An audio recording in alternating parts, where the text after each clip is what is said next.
Buongiorno e ben ritrovati con una nuova edizione del TG Flash. Morta una giovane di 23 anni, Fabiana Alessi, a Mazzarino, in provincia di Caltanissetta. La giovane mamma avrebbe accusato un malore in serata. Ogni tentativo di rianimazione da parte dei sanitari si è rivelato vano.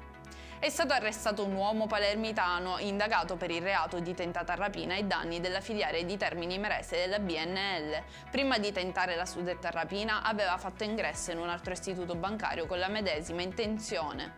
Arrestato 29enne a Mascali, accusato di aver accoltellato l'ex della sua compagna durante la festa del santo patrono. Tutto sarebbe iniziato da una violenta lite e il movente sarebbe di tipo sentimentale. Gravi le ferite della vittima. Arrestata 35enne di origini rumene e residente a Catania, ha tentato un furto di vestiti per un ammontare di oltre 200 euro. La donna nascondeva la refurtiva dentro il suo zaino. I carabinieri hanno rinvenuto pantaloni, magliette e un abito per le festività natalizie.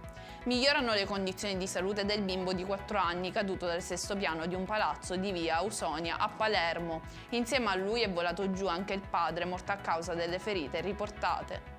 Per questa edizione è tutto, il prossimo appuntamento questa sera alle ore 19:30. Arrivederci!